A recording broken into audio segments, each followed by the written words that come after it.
Women of Color in Tech. It's a book and a blueprint for inspiring the next generation of technology innovators. My name is Neferteri. I'm the founder of Teachers and a Benefit LLC. I'm also a technologist.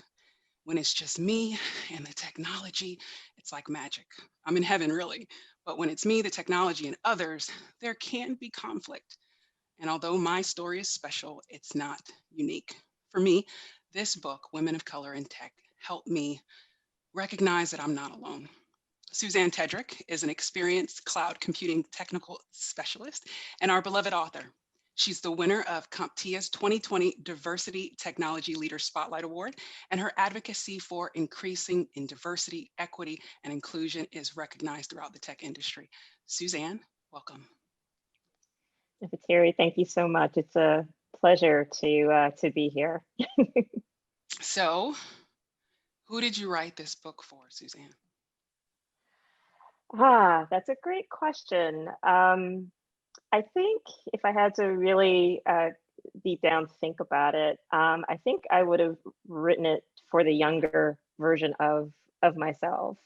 The young girl who was fanatically into computers and technology and video games, but didn't quite have the support structures in place or guidance or mentors. And so I think I was tapping into that part of me that kind of wishes that had a little bit of those things growing up. And conversely, for the millions of girls and young women and experienced women who probably are facing the same challenges as well. And we appreciate this labor of love. So just to do a check-in with who's in the room, we have a polling question. It'll appear on your screen just to understand a little bit about you. So you can select.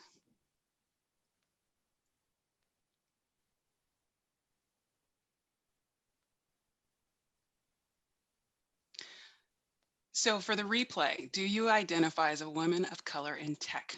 57% of the audience. Are you in the tech industry? 38%. Oh, it's changing on me. It's real time live. 33% of the audience. Beautiful.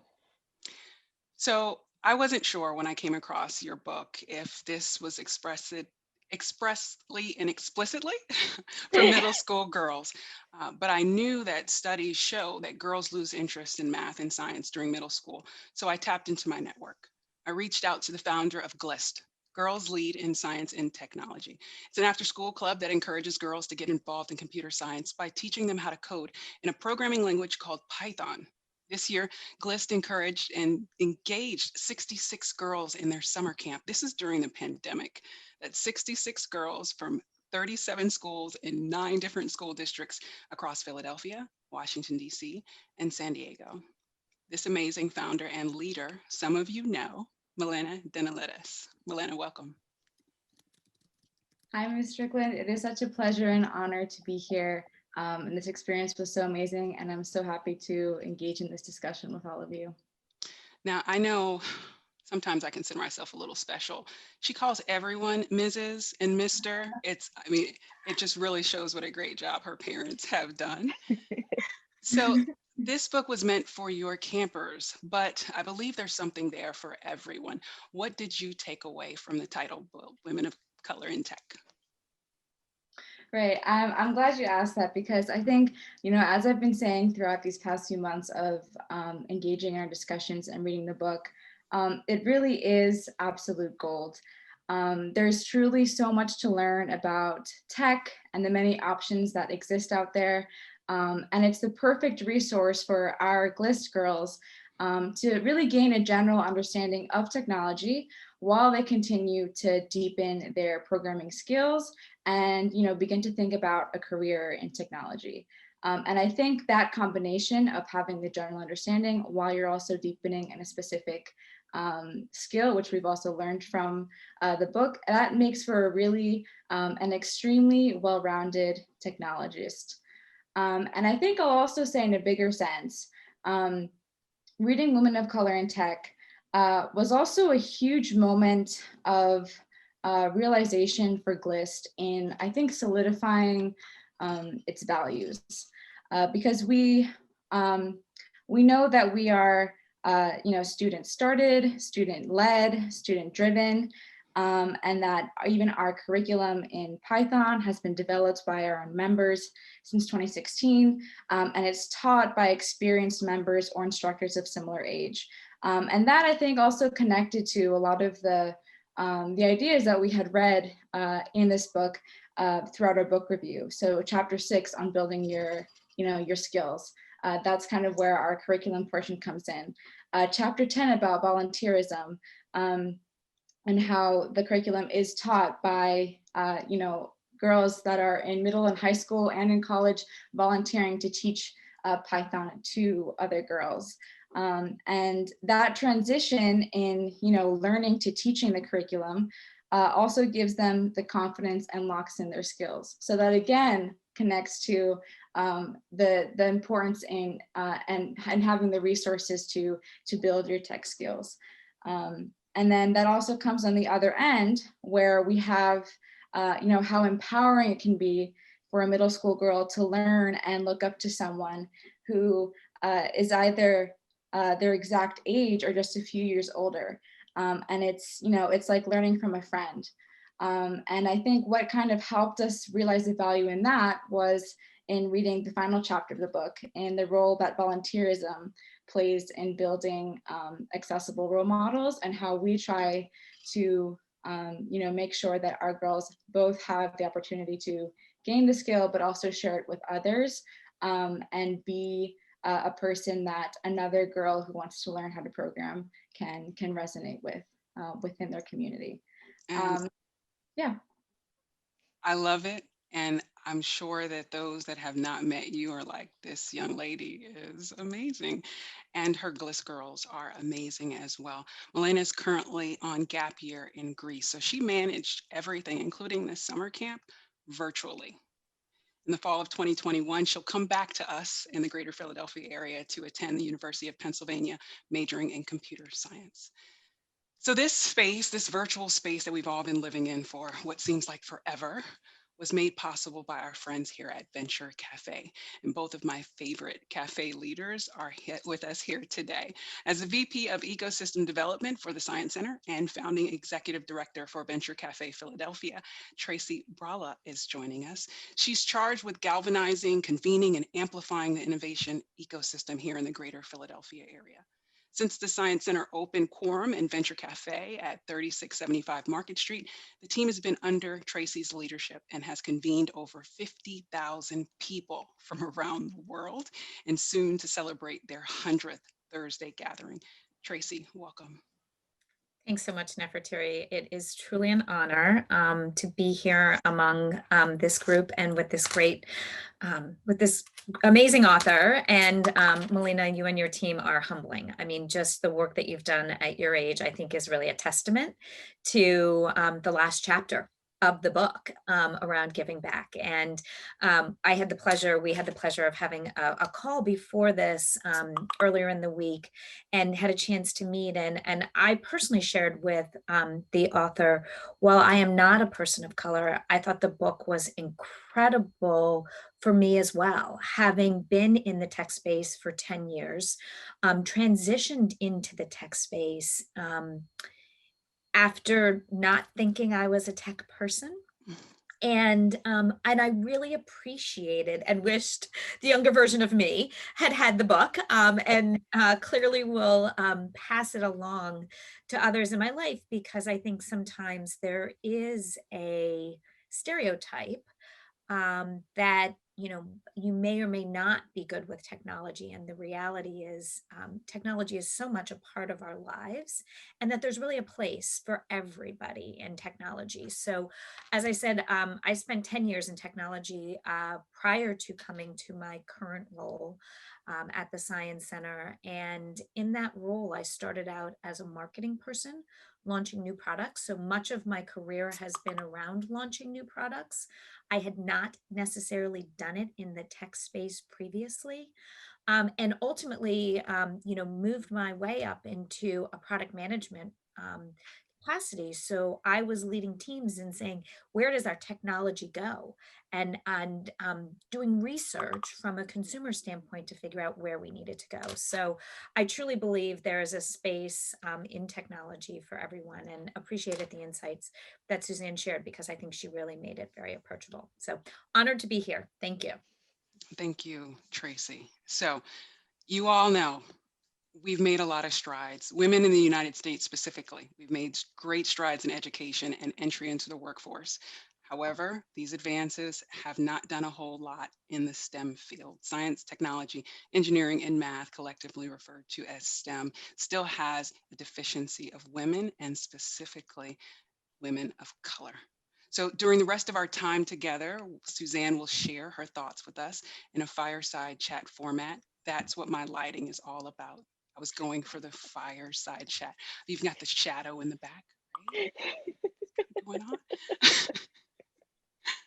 And then we'll focus on topics from each of the 10 chapters, and then open up for direct Q&A from you to the author. If there's any questions that you think of along the way, please use the chat. Tracy and Melina, join me in engaging Susanne in this fireside chat. So Susanne, let's start with why. Why is this message so important right now? I think it's always been important, especially when we're talking about having technology solve many of society's major problems. And the beauty of technology is that we're making so many advances, but we're not having the right folks in the room developing these solutions. What ends up happening is the solutions benefit a few, but continue to marginalize many. So from that aspect, it's always been important to have a not only diverse technological workforce, but an inclusive one where people feel like they can bring all of themselves to their organizations versus just some. Taking it a step further, I think the events of this year going around racial justice and specifically, the murder of Ahmaud Arbery and Breonna Taylor and many others. I think that really, we've always kind of talked about it, but I think that forced us to really sit down and look at what are we as a society doing? What are we doing to make sure that we are building these diverse and inclusive environments for everyone. So I think it's always been an important topic. I just think that with 2020, it's definitely more so at the forefront.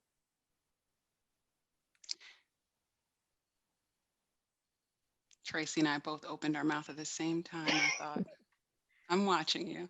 So they say that everyone has at least one book in them, right? And a lot of people think I should write a book. How dare you though? How dare you publish a book? What made you kind of pull the trigger, and why did you choose the publisher that you chose in particular? So I'm going to be very, very candid in that I actually didn't have a traditional author's journey to publishing. It's funny that you say you feel like you have one book in you. I didn't think I had any books in me. I can barely write an email, let alone maybe a college paper under duress, but nothing on this scale and this magnitude. So the story of how this came about was the publisher, Wiley, actually reached out to me on LinkedIn. And they had read a write-up on me from CompTIA for an award that I had won. And they were really impressed with my path into tech and my commitment to community service. And they're like, have you ever thought about perhaps sharing this with others to inspire them to pursue technical careers? And to that, I was like, are you sure you have the right person? Is this a scam? Like, what is going on here? But after some time to think about it and talking to mentors in my family, I had a lot of doubt on whether or not I could do it. And to your point, Wiley is a great publisher, but it's mostly known for mostly academic or business writing. So it was very like, I don't know how this process is going to turn out. Having said that, it turned out better than I could have possibly imagined. Wiley was incredibly supportive throughout the entire creative process, and gave me a lot of support. My developmental editor was instrumental in really capturing the message that I wanted to send and making sure that what I was offering wasn't only just inspirational, but that people had tangible things that they can do in the real world to propel them to where they want to be. So I had a lot of doubt. I had a lot of trepidation, but sometimes that's the thing about life. Like when you're presented with opportunity, making sure that you take it, and that you have a great support system, which I did. Mm. You know, and I don't want to give you a like stump question, I got you question. There are 10 amazing, you know I will though, right? There are 10 amazing chapters here that truly are laid out like a blueprint. If there was an 11th chapter, or if there was a revision, what is there anything that you left out that you would add at this point? Any pointers that we are getting just by being in this room? That's an excellent question. So there are definitely many things that I thought about. Unfortunately, with book writing, there are very strict timelines, and when you're doing it on top of a full-time job, it can be difficult to say the least. I think if there was anything that I wanted to articulate more, it's actually talking about where you can get skills development. One of the things I talked about was, not necessarily going through the traditional educational system, doing online courses or, so on and so forth. But I do think something needs to be said about, historically Black colleges and universities, really shining a light on for what many of them are doing to get more people of color in the technology field, hackathons and boot camps that are geared towards both women and people of color. Really just kind of expanding on that as options as well, not only to get that skill development, but having people who genuinely understand where you're coming from and your struggle, where you want to be, and building in that support network. I love that. And any of you all that want to ask a question or have a question, please put it in the chat. In just a few minutes, I'll introduce the guest readers that joined us in this journey. I want to take an opportunity to bring Melina into the conversation. Melina? Yes, hi. And I actually, I did just come up with a question that I wanted to ask you, Ms. Tedrick, in hearing about your relationship with, Wiley Publishing, and that you were, recruited to ask this book. And my impression is that whoever's recruited might, like, the first instinct is maybe to go along the route of, writing a memoir rather than something like a blueprint, or more of like, a textbook or a how-to or something like that. But since Wiley, is more of an academic publisher, you were kind of steered in that direction. I'm wondering if you had complete openness and choice as to what type of book you would want to write, would you still choose to make it more of a blueprint or a memoir? That's a great question. I think I would have kept it as a blueprint. I think if you know me pretty well enough, I'm a pretty quiet, private person.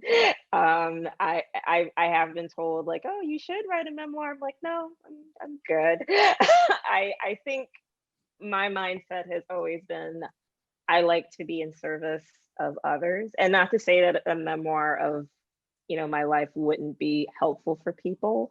But I really want to help as many people as possible, give them tangible things that they can take away. And so having the ability to develop that blueprint based off of a lot of my own life experiences, I think was the perfect balance for me. So I know that there are a lot of different people from different networks that are in the room, but we're all in the Venture Cafe space. And before we transition to the next segment, just wanted to bring Tracy back into the conversation because Susanne, geographically, you're not in the greater Philadelphia area, but when we can physically have you, we want to. So Tracy, how can this book and Susanne as a cloud expert at this point be of service, and how can this book serve the Venture Cafe community? I immediately jump to first the Science Center community. And so at the Science Center, we have a program that we've had for about 8 years now called Firsthand. And it is a out of classroom STEM education program for middle and high school students. And the premise of the program and how it originated was from the idea that you can't be what you can't see. And so for me, I felt like this book was, I actually think it's part blueprint, part memoir. So I think what you shared enough of yourself from a storytelling standpoint to contextualize the information that was in the book so that I really felt personally like I could see you. And so from an immediate reaction, I thought, gosh, this would be an amazing book for our Science Center firsthand students to read. Like I said, they're focused on STEM, and it could be something that could be quite interesting for them. With respect to Venture Cafe is really about convening lots of different audiences. And one of the areas we hear pretty frequently in Philadelphia is that we're a majority minority city, yet, and I'm going to get the number wrong, less than 5% of our businesses are owned by Black and Brown people. And what that says to me, and many of those businesses that are even owned by Black and Brown people are not necessarily in the tech space. And so I think this book could be a really good fodder for the broader community and the broader ecosystem in reframing how people see themselves and what roles people see themselves in potentially being. So I would love to think about an opportunity.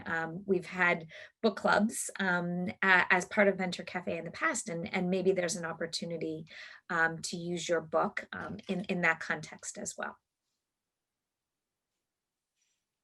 So we got a head nod for everyone that is watching the replay.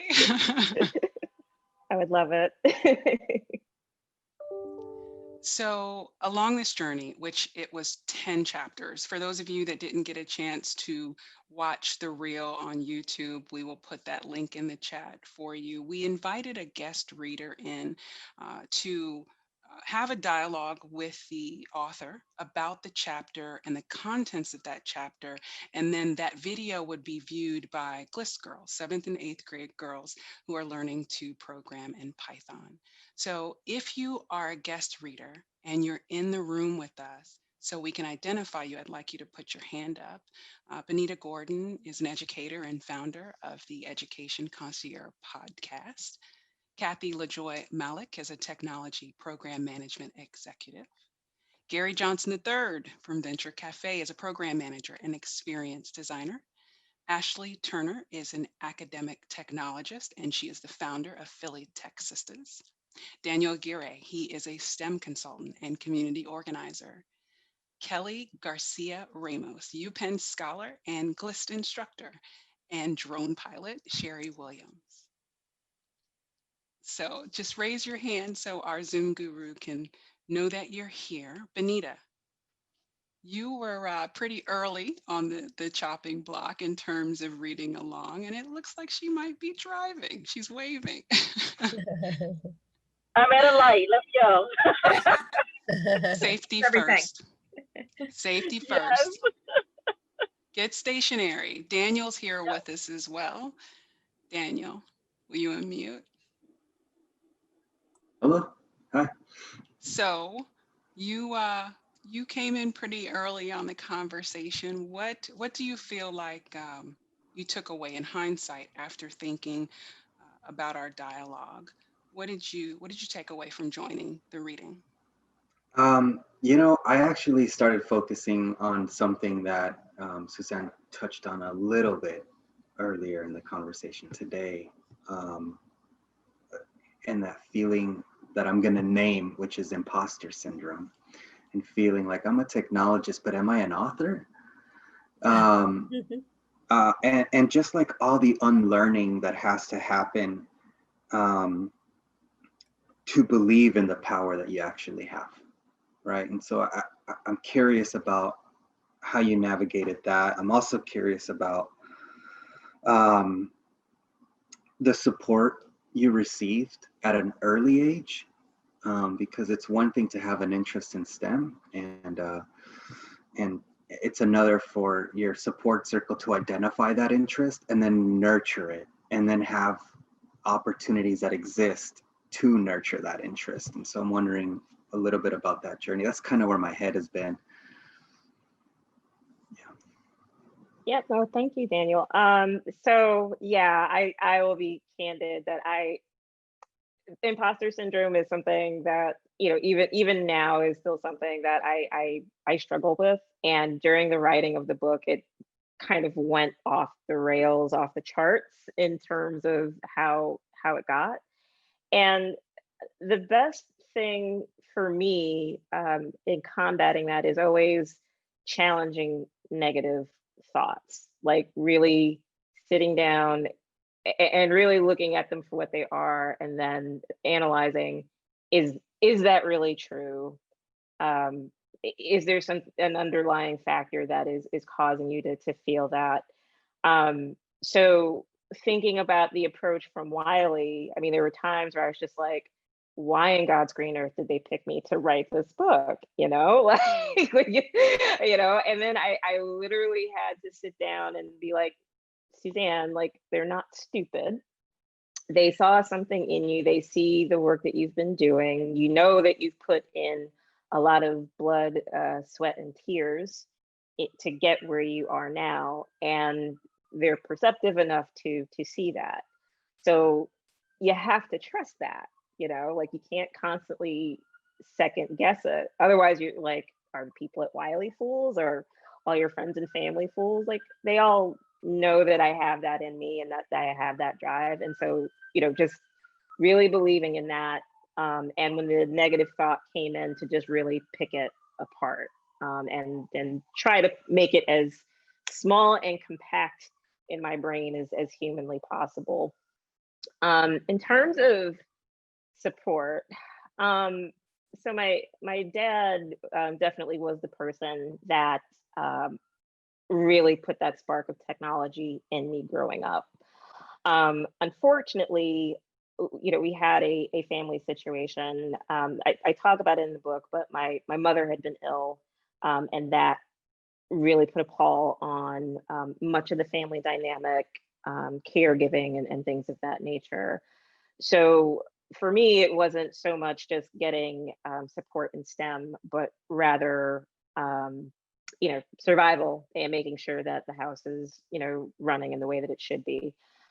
It really wasn't until I made the conscious decision to go back to school to start studying technology that I really started finding my tribe of people. So finding people who had similar interests in technology, finding mentors who were willing to not only transfer skills to me, but to give me a lot of the support that I really, really needed to be successful. and professional organizations as well. I will be honest with you, without those combinations of things, and most importantly, my husband, Paul, I would not be here. So, so that's kind of how I eventually found the support system I needed to be successful. That's, I don't know. I don't know if I would undertake the author's journey. I'll defer to you for that. It looks like Benita is stationary now. Benita is an educator, and I think for me, you were the target audience for this. What did you take away from our reading? Oh, goodness. So a lot, but I do want to, I think for me, the biggest thing, being an educator, especially working with middle school young ladies, is about exposure. And so the chapter I had that I really focused on was the different types of jobs and career fields that were connected with tech. Many I embarrassingly have to answer and say, I didn't even know, or just didn't put two and two together to go, oh my goodness, yes.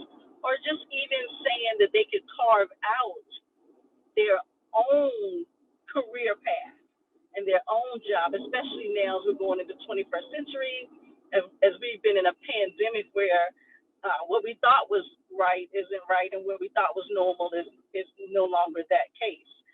My question is, moving forward, what would be one or two things that I can do as an educator to push my young ladies, even just to expose them in the midst of what we're in now? Because we're not going to move quickly out of where we are right now, especially in education.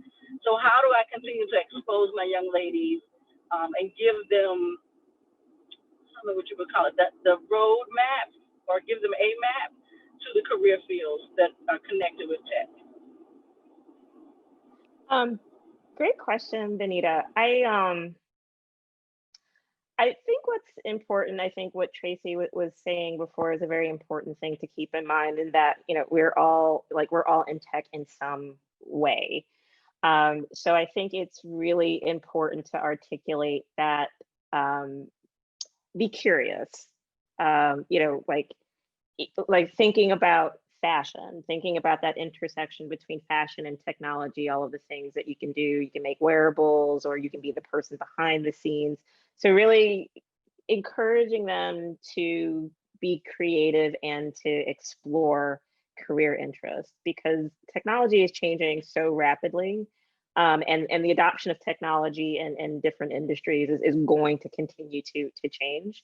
So just really keeping that hungry mindset of just learning, but also to just continuously learning to improve your skills.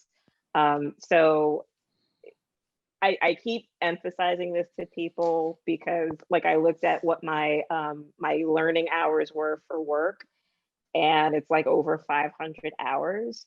And I still haven't gotten to where I needed to be technically. But the whole point is that the next generation of jobs is going to require you to constantly find the time to get that knowledge, that skill, that understanding. So just really encouraging them to just find 5 minutes, 10 minutes. If there's a blog you like, there's a podcast that you really admire, like just devote the time to actually listen to it, dissect it, share it with other people. But the important thing is to actually do it and to make that a lifelong habit. And I think it takes all of us to kind of push ourselves to continue, because the technology is progressing and advancing so fast. In the audience, we have a GLIST girl. I'm not sure if she wants to participate, but Benita, as an educator, asked, how do we expose young ladies in middle school? Maya London, do you want to answer that question? How could we incentivize you? What can we expose you to?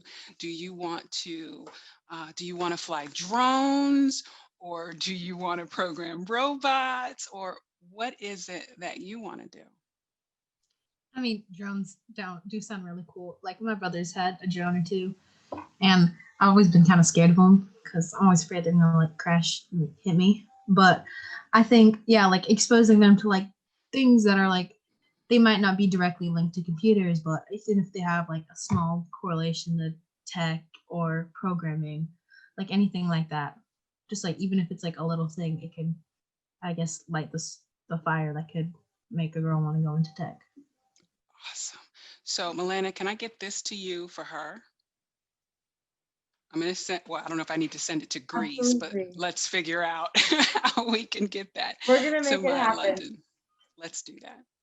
So Kathy, oh wait, Kathy, I'm sorry, you have to wait because Sherry, she was a guest reader with us when times get tough, and she's going to unmute. Maya London, Sherry is actually a drone pilot and instructor. So Sherry, you're on mute. Do you want to unmute? Awesome. Yes. Meet Hi, Maya London. everybody. I'm happy to talk about drones, and the drone that you're giving to the young lady is a small tello drone that we start our students with, and we teach them how to fly the tello. It's nice and easy. It's something to learn. You can use it inside. And so with that gift that you're going to give, I would like to also give one free class, introductory class to the young lady so that you can learn all about the drone. And I can offer you some opportunities that are in the drone space, career opportunities, and help you navigate that, at least to give you a glimpse into what is actually out there and available in this drone industry. So Maya London, do you accept the drone and the free class? Yes, definitely. No brainer, right? Magic happens at Venture Cafe with women of color in tech.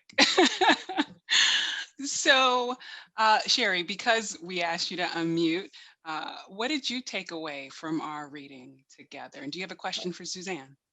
Well, yeah, I love your book, Susanne. I think it was very well written. Each chapter had something very special in it. I was specifically tasked with chapter 9, and I went into chapter 10. So what resonated with me is, I believe a young lady said it earlier, how you kept it a blueprint, but it really felt like a story was being told as well. And I think that was really relatable to me, as well as some of the other ladies that are on this podcast tonight. So that was something that I really enjoyed. And then you also talked about being curious and being intentional. So what I just did, I'm being intentional with you, Maya. I'm being intentional with you. And I think that was one of the things I took away from the book, how I can be intentional with helping shape your career, your industry, and giving you as much information and resources as possible. So Susanne, that was something that really stood out in the book.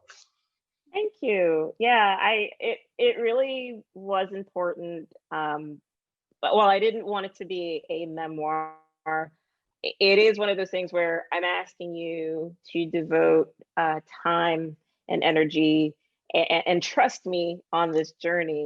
And I can't ask you to do that without sharing some of myself and my journey, because then it's like, well, who are you to tell me to do to do anything?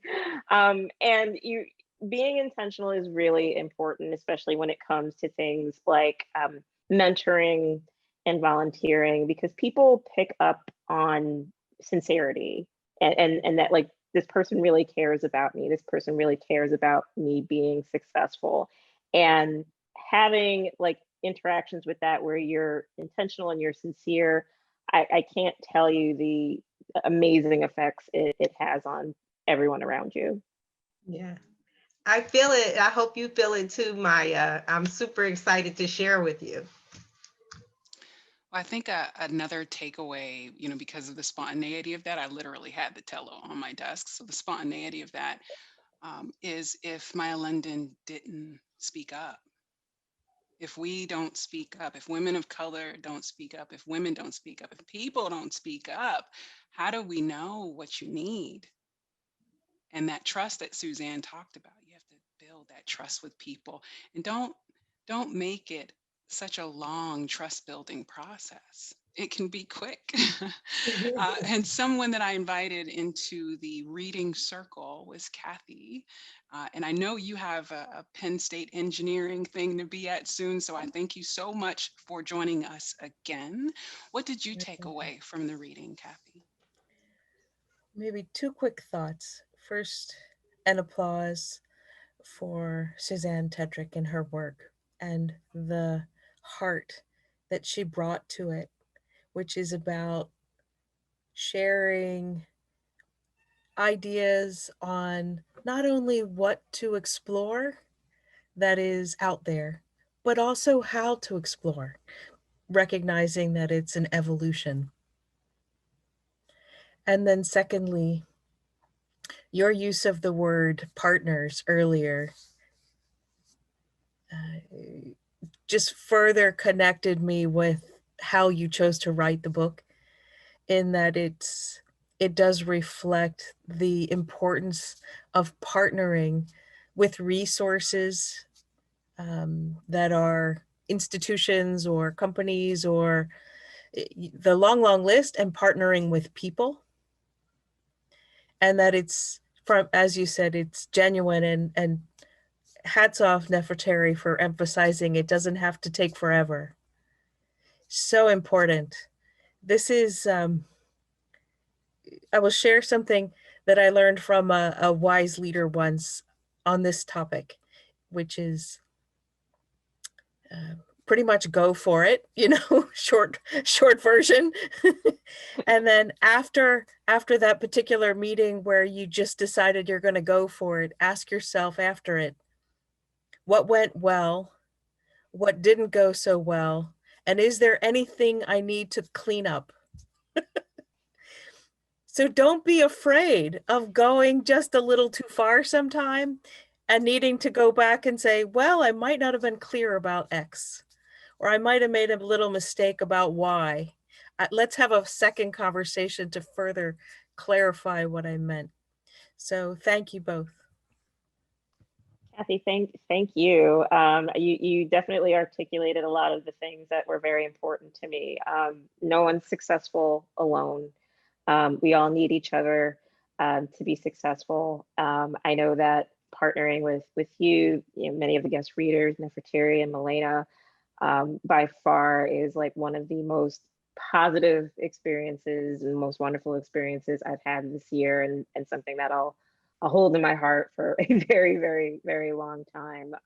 But others make you better, having people to kind of guide you as to where you need to be and what you're doing great and what would be better. You need all of that. And we're all still learning, we're all still progressing. It's never a fixed thing, a fixed mindset thing where you're just not learning and growing. So you're absolutely positively right. And you made me think of a phrase that my boss likes to say to me often. He's like, your dreams should scare you. They literally should scare you. Audacious goals. There you go. So before we close out, I'm going to get that off of my bookshelf. I literally have that on my bookshelf, so you can see that. Before we transition, I want to introduce you to our last guest reader that joined us. So she's a GLIST girl, Kelly Garcia-Ramos. Kelly, will you unmute and share with us, as a college student working with middle school girls, teaching them to program, what did you take away from the reading? Hi, everyone. First of all, I wanted to say my thanks to the author of this amazing book for ultimately inspiring me to keep going. Because I grew up in a household that was low income.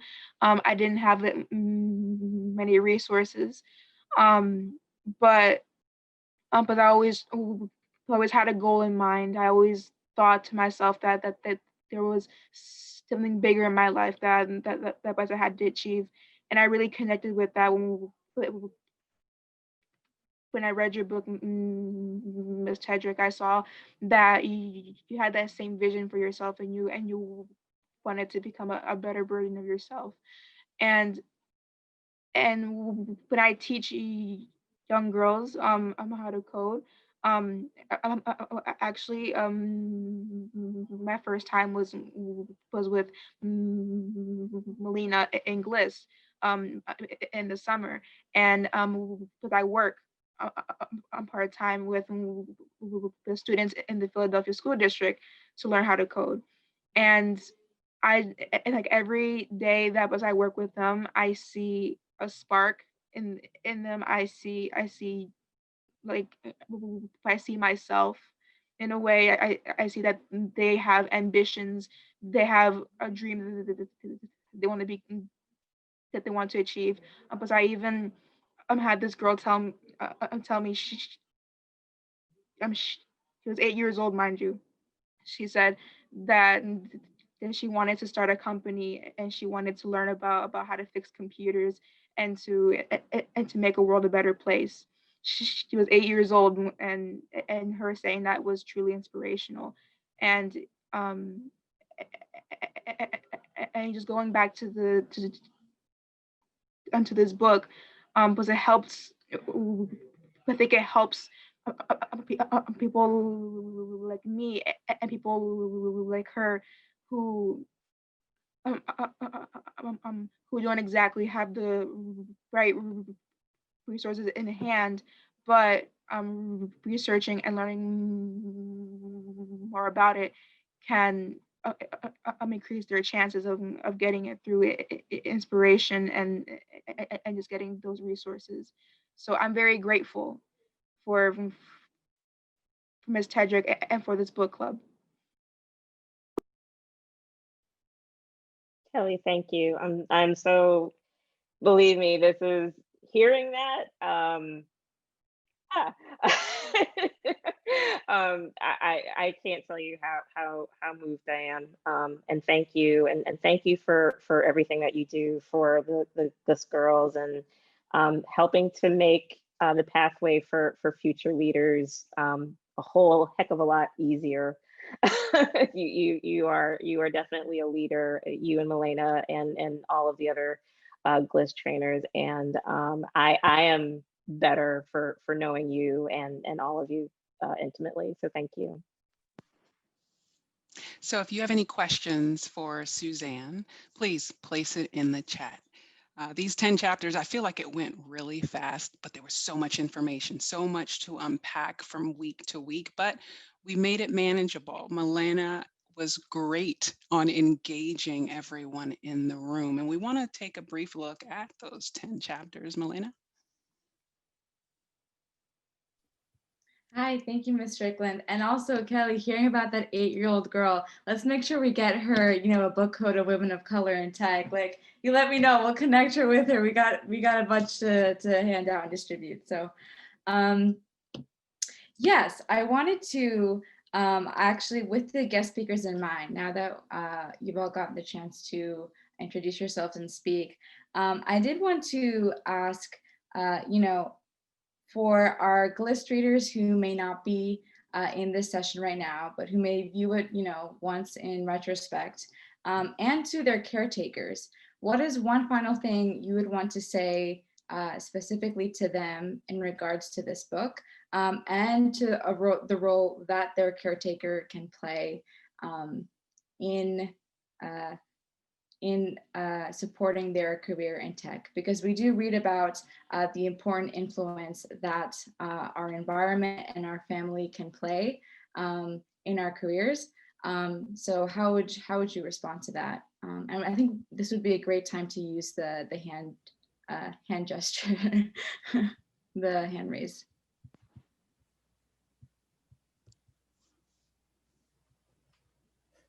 Kathy raised her hand so politely. Go ahead.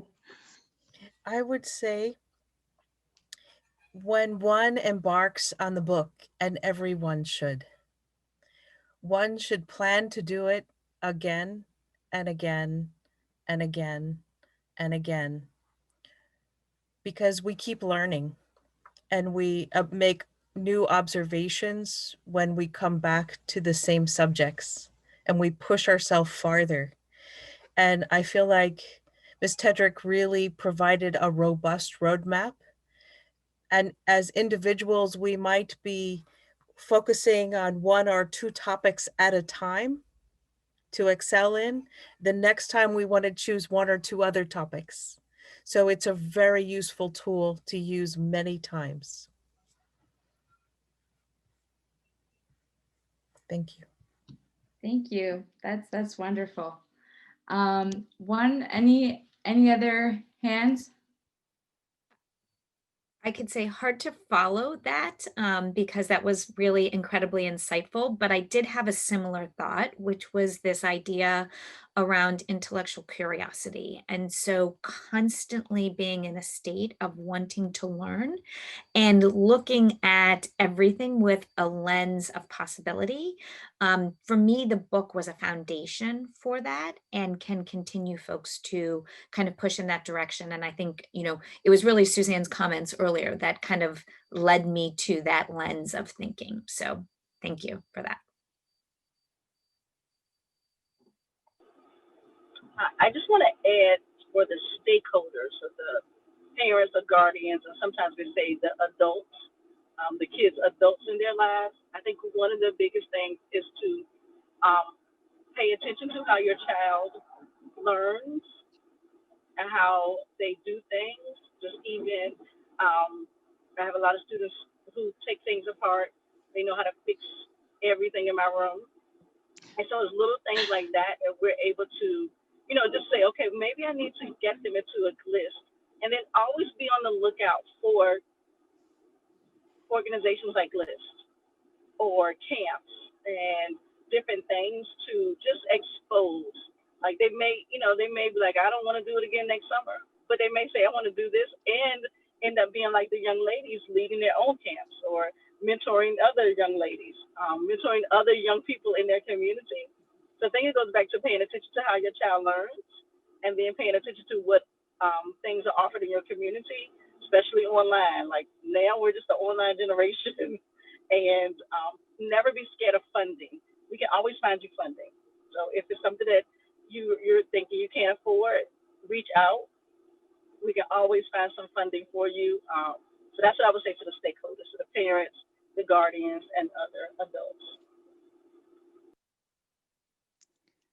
Thank you, Benita. I know Daniel, he had his hands raised patiently.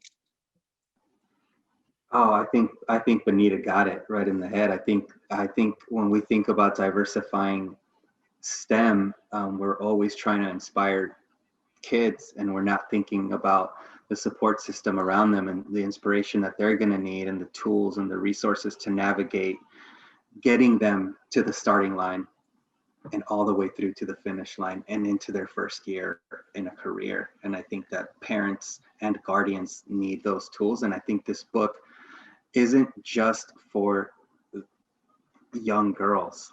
I think this is for parents. I think it's for guardians to see this and see what it's going to take to help their kids navigate all these different environments. I wanted to share this, right? Suzanne, that's coming to you in the mail. Merry Christmas. I'm re-gifting it to you. You need to have that on standby. I love it.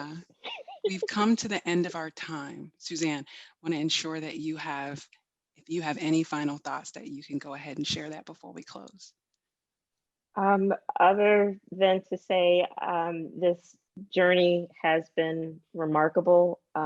Thank you to you, Neferteri, Melina, for this honor. Thank you to all of the guest readers for contributing, for giving me new insights that I didn't even think of as I was writing. Thank you for your unwavering support. And I guess my only ask is, however you influence women to enter into STEM, be it as a parent or a mentor, to just, continue to encourage that talent and continue to be an ally and an advocate for young girls in STEM careers and STEM professions. Thank you again, Suzanne. Very good job. We appreciate your labor of love. In the chat, I just put a link to a survey. If you're interested in supporting GLIST, if you're interested in supporting initiatives that support girls and women of color in tech, please take the survey and we'll be in touch. Thank you, Venture Café. Thank you for everyone that Ms. attended. Strickland, a huge thank you to you for connecting all of us and building this network. Really, thank you so much. You know you are all my people. So thank you for joining us for this virtual closing of our book review of Women of Color in Tech, a blueprint for inspiring the next generation of technology innovators. Have a good night. Yay. Soiree. There's a soiree happening for anybody popping in and out the room. Yeah. There's a link too. So we'll see you. Yeah, the Women in Tech soiree, so ironic and amazing topic for tonight, is happening throughout the course of the rest of the night. So the link that Lyndsey put in the chat, Dr. Alea Stanford, who is part of the Black Doctor, she's the CEO of Black Doctors Consortium, is speaking now. Oh, and then wow. Goldberg Solomon from Google Startup. She's the head of Google Startups in the US, is going to be on at 5:30ish. And a little later, the CEO of Mommy, Melissa Hanna, is speaking as well. So jam-packed night. Very amazing. So can I transition from tea, Tracy? Yes, I think it's okay. Okay, so we're doing that. Suzanne, Patrice has her hand up. I did, but time ran out. It's totally fine. It's not for the gram or the vine. It's for Suzanne. Do you have a question before they close the room? No, I just wanted to say that we were talking about the systems around kids, and I think that it would be a disservice to not get this in the hands of teachers. I think that teachers and guidance counselors who are gearing children or pointing students to certain directions need to have this, because just like Benita said, there were so many jobs in here that I didn't know even were possibilities. And I'm fairly certain that the guidance counselors and the career coaches and all of the people that are working in our local school districts don't know about all of this, let alone have the time to be able to talk to young people about mentors and LinkedIn. And I swear, I don't mark books up, but I have tabs everywhere. Wow. I mean, I couldn't stop. And so I would like to continue this conversation with teachers as much as possible and guidance counselors, because I think this book needs to be in the hands of all young people, regardless of who they are. And even if they're not looking into tech, I even highlighted here, I'm like, okay, well, if they're not into tech, then chapters 5 through 10 would be beneficial to them, or they might be interested in something in chapter 4 in the emerging, there's so many possibilities that I think there's so many possibilities here. So thank you for writing this. I'm a little sad it didn't come out 20 years ago when I was trying to right. Thank you. Yeah. And I tell everybody I know about it. Thank you. So thank you. And I just wanted to say something. This was just so inspirational watching this. I literally had to hold back tears as Kelly was speaking, Suzanne, so inspirational. I can't even now, wow. I feel like it's just so, I don't know, just so inspirational. And one thing that I would suggest is just to let girls know, as a woman who has been in rooms of all men, as a woman who sits down at the table and sits wide leg and takes up my space, just to let women know, especially young women, that to remember situations like this.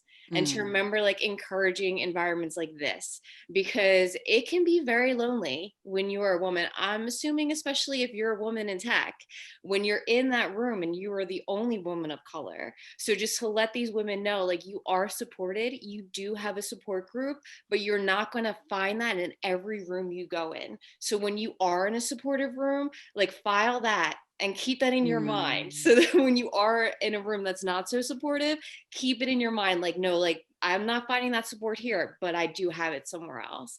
And thank you so much for this. I absolutely loved it. Thank you. Thank you, Lyndsey. And no, you are absolutely, absolutely right. The scenarios that you talk about are fairly common for me. I will say that I tend to be in more supportive environments versus ones where I'm like, okay, I need to get out of here. But it's things like this. This is the fuel, the fire that keeps me going. And so when the bad stuff eventually rears its head, it's like, I know this exists. I know I have all of you and a wider community that I can always rely on. So you're absolutely 110% right. Beautiful. And Lyndsey, get the book, chapter 9, When Times Get Tough. She covers so much of what you said. So I don't know, are they going to charge us overtime for this room? Like over the rental time, wouldn't they, in a room ordinarily? Get out. You all are all amazing. And I hope to be in touch with all of you soon. We have a lot of work ahead of us in 2021. We do. Bye, everyone. I'm gonna end it now. Thank you so much.